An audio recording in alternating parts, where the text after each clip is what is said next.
Right now, at this very moment, California is hemorrhaging one of the most critical pillars of its economy. Not tech startups, not Hollywood studios, but the massive banking institutions that have anchored the state's financial infrastructure for more than a century. We're watching in real time as billion-dollar financial giants pack up their headquarters, their capital, their tax revenue, and tens of thousands of high-paying jobs and relocate them nearly 1,500 miles east to Texas.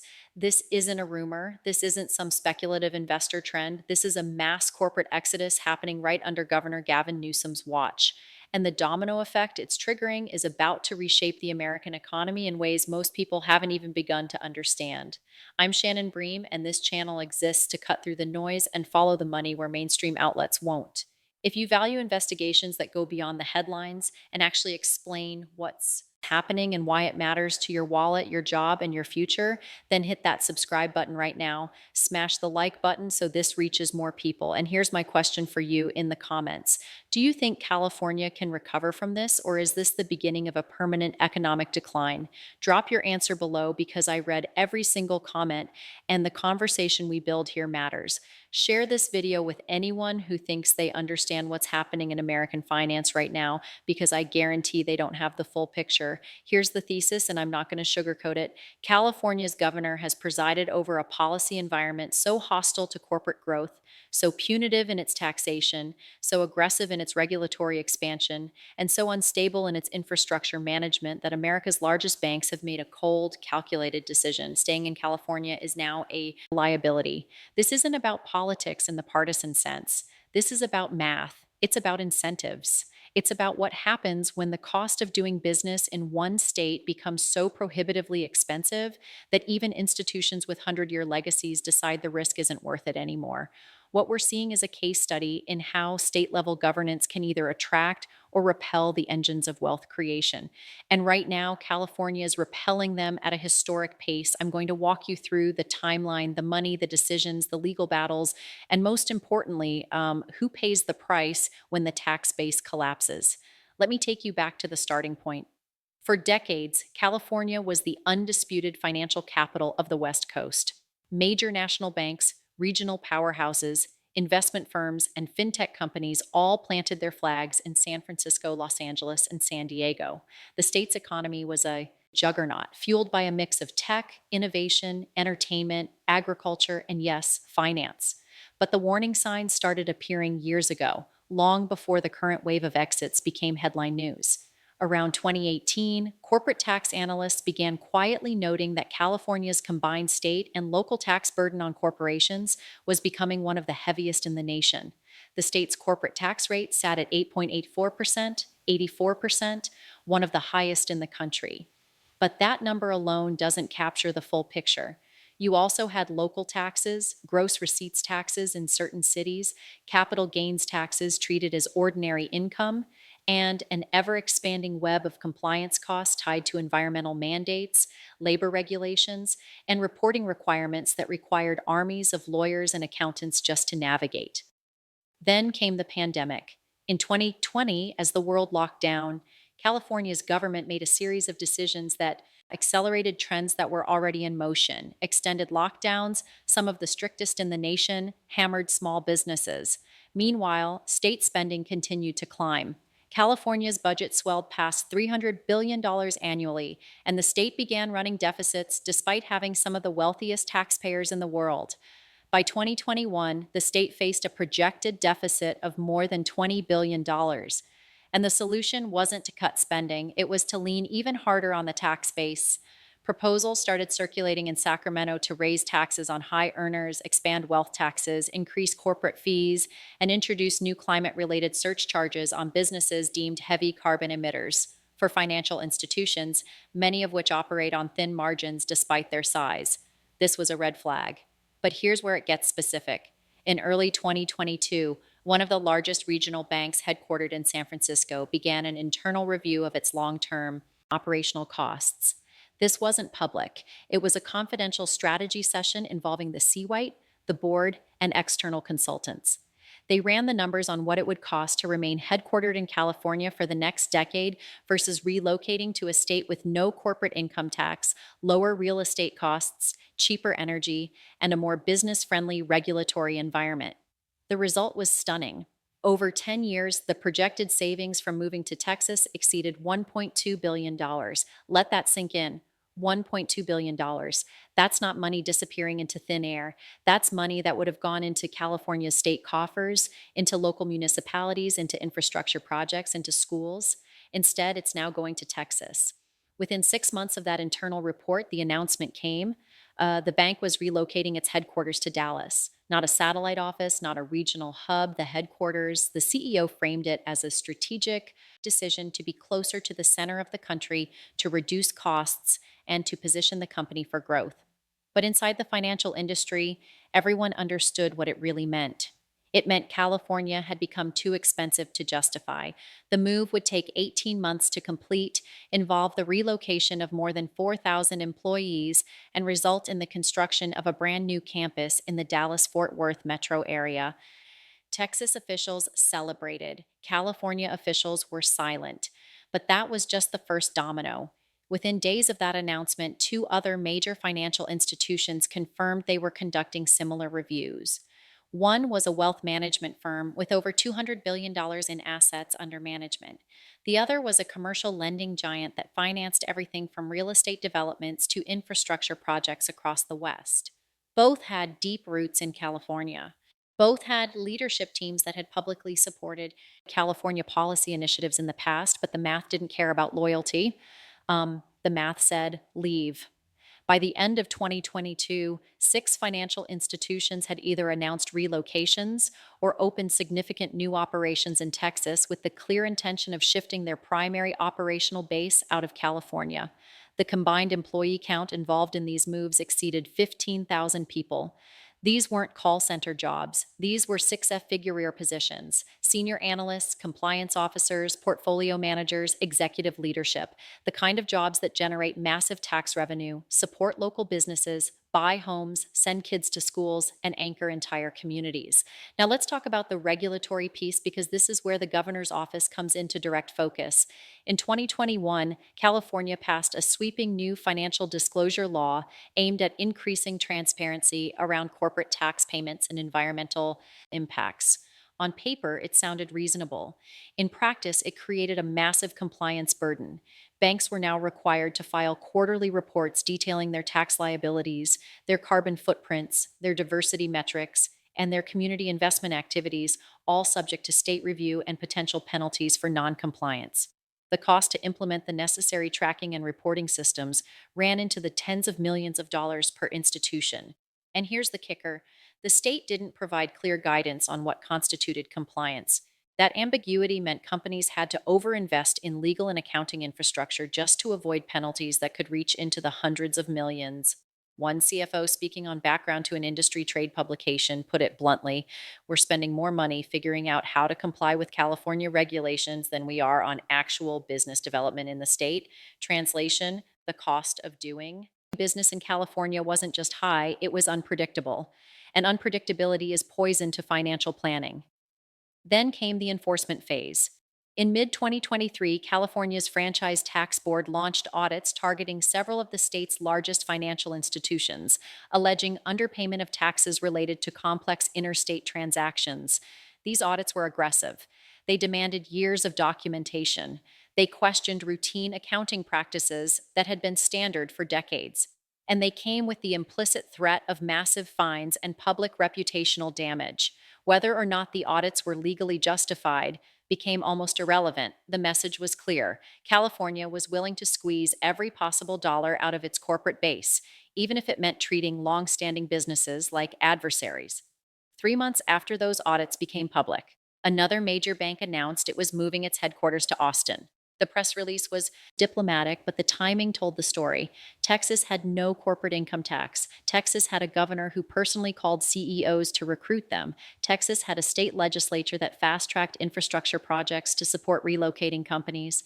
And Texas had a regulatory philosophy that treated businesses as partners, not targets. Let's talk about the human cost, because this isn't just about boardrooms and balance sheets.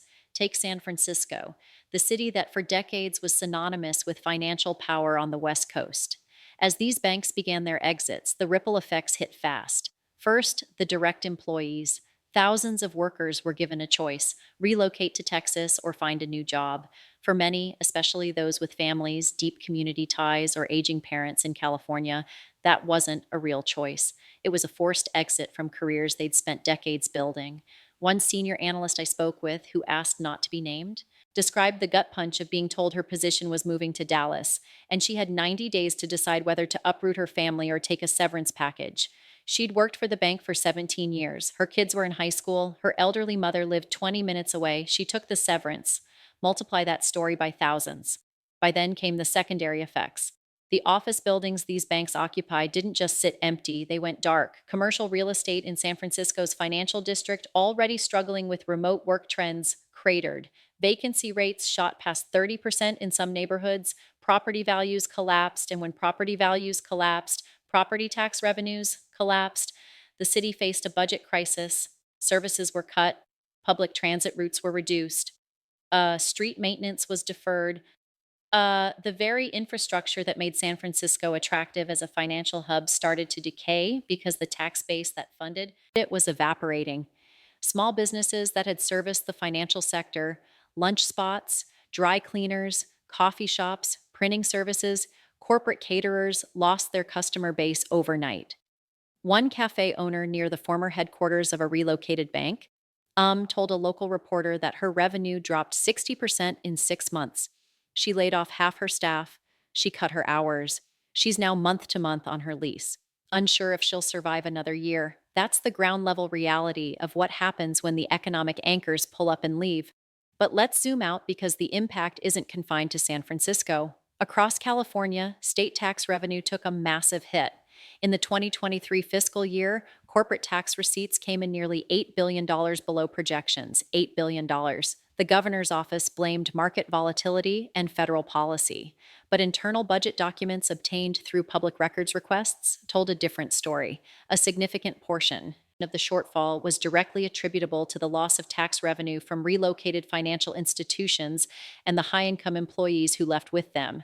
California's progressive tax structure means the top 1% of earners pay nearly half of the state's income taxes. When thousands of 6F figure earners leave, the math gets ugly fast. The state tried to compensate by raising taxes elsewhere. Gas taxes went up, vehicle registration fees went up, there were new fees on everything from tire disposal to streaming services. But here's the cruel irony: raising taxes to cover the revenue lost from businesses fleeing high taxes only makes the state less attractive to the businesses still there. It's a doom loop. More businesses look at the rising costs and start their own relocation reviews, and the cycle accelerates. Now, let's talk about what Texas did, right? Because understanding the exodus means understanding the pull factor, not just the push. Texas didn't just sit back and wait for companies to show up, the state actively recruited them. Governor Greg Abbott's office ran what was essentially a corporate headhunting operation, targeting California companies in specific sectors: finance, tech, manufacturing, energy. They offered incentive packages that included tax abatements, infrastructure commitments, expedited permitting, and direct grants for job creation. One bank that relocated to Houston received a package worth an estimated $50 million in state and local incentives over 10 years. That sounds like a lot until you realize the bank is projected to generate over $300 million in local economic activity annually. Texas made a bet that the long-term tax revenue and economic growth from attracting these companies would dwarf the upfront cost. And the numbers suggest they were right. Texas also did something California couldn't or wouldn't. They streamlined their regulatory environment. In Texas, the time from permit application to breaking ground on a major commercial project averages about 14 months. In California, that same process averages over 3 years, and in some cases stretches past 5 years due to environmental reviews, community input requirements, and litigation. For a bank looking to build a new headquarters, that difference is existential.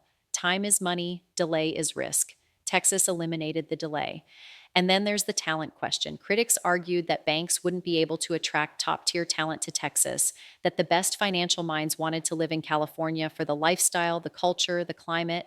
But that assumption proved wrong. Texas offered something California increasingly couldn't: affordability. A senior banker making $200,000 a year in San Francisco after taxes, housing costs, and cost of living had less disposable income than a counterpart making $160,000 in Dallas. The math was simple.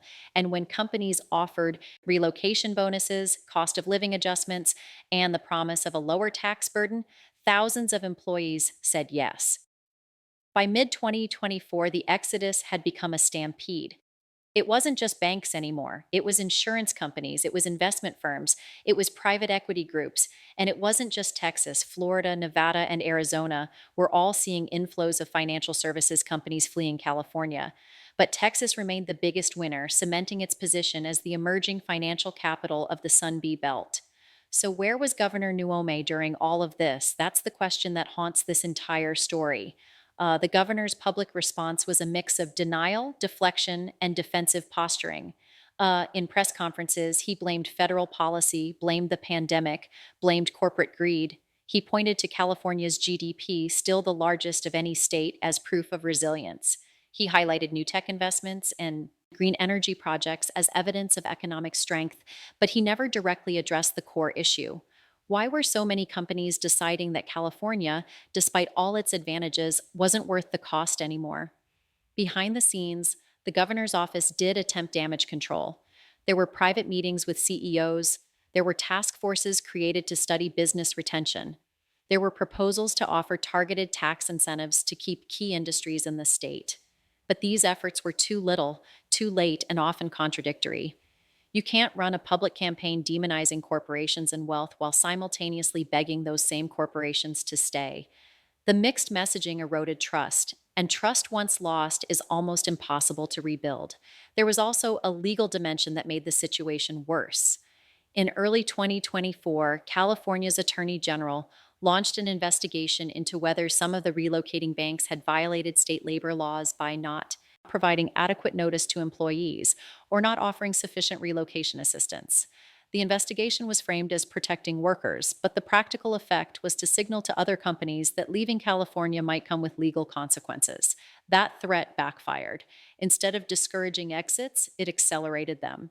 Companies that were on the fence decided it was safer to leave sooner rather than risk getting caught in regulatory crosshairs later. Let me hit you with another domino. As the financial sector contracted in California, the state's venture capital ecosystem started to feel the strain. Banks aren't just places where you deposit money. They're critical partners in the startup funding pipeline. They provide lines of credit, they underwrite acquisitions, they facilitate IPOs. When major banks leave, that infrastructure weakens. And when that infrastructure weakens, startups have fewer options, fewer resources, and less access to growth capital. By late 2024, venture capital investment in California had dropped 18% year over year. Some of that was due to broader market conditions, but a non trivial portion was directly linked to the erosion of the banking infrastructure that had supported the tech ecosystem for decades. And here's the irony that should make every Californian furious: the state spent years building itself as the global hub of innovation and finance. It invested in universities and infrastructure and quality of life amenities, all to attract and retain the brightest minds and the most dynamic companies. And it worked for decades. It worked. But then the very policies designed to make the state more equitable, more sustainable, more just, laudable goals in theory were implemented in ways that made the state functionally unaffordable and operationally hostile to the economic engines that funded everything. The result is that California is now exporting its tax base to other states while retaining the social costs. The wealthy leave, the companies leave, but the poverty, the homelessness, the crumbling infrastructure, those stay, and they get worse because there's less money to address them. Let's talk about what happens next, because this story isn't over. Right now, there are at least a dozen more financial institutions conducting quiet reviews of their California footprint. Some are looking at partial relocations, moving specific divisions out of state while keeping a symbolic presence in California. Others are considering full exits. The calculus is the same: cost versus benefit. And increasingly, the cost side of the equation is winning. California still has advantages. It has talent, it has universities, it has a massive consumer market, it has ports and trade infrastructure. But advantages only matter if companies can afford to access them. And right now, the cost of accessing California's advantages is rising faster than the value they provide. That's the fundamental problem. And unless something changes, unless there's a dramatic shift in tax policy, regulatory philosophy, and governance approach, the exodus will continue. There's also a national security dimension here that almost no one is talking about. The concentration of financial infrastructure in a handful of states creates systemic risk. If Texas becomes too dominant, if too much of the nation's banking capital is concentrated in one region, that creates vulnerabilities to natural disasters, to political instability, to cyber attacks. Diversification used to be a feature of the American financial system. California's collapse as a financial hub reduces that diversification, and that should concern everyone, regardless of where you live or what you think about state politics. Let me bring this full circle. What we're watching in California isn't just a migration of companies, it's a test case for a much larger question. Can a state sustain a high tax, high regulation economic model in a country where capital is mobile? California's leaders believed the answer was yes. They believed that the state's inherent advantages, its geography, its people, its history, were enough to overcome any policy disadvantages. They were wrong. Capital is more mobile than they thought. Companies are more willing to leave than they thought, and the consequences are more severe than they thought. Governor Newsom now faces a choice. He can continue down the current path, insisting that California's policies are sound and that the exits are temporary or exaggerated, or he can acknowledge reality, make hard changes, cut taxes, streamline regulations, and try to win back the companies that left. But here's the problem. The political coalition that supports him doesn't want those changes. The activist base, the public sector unions, the progressive lawmakers, they see any rollback of taxes or regulations as a betrayal. So the governor is trapped. He can't fix the problem without alienating his base, and he can't keep his base happy without accelerating the exodus. Meanwhile, Texas is building. Dallas, Austin, and Houston are seeing construction booms, new office towers, new housing developments, new schools and hospitals to support the influx of workers. The infrastructure is expanding to meet demand, and every new building, every new campus, every new headquarters is a permanent reminder that the economic center of gravity in America is shifting. California built the future for a century. Now, it's watching that future pack up and move east.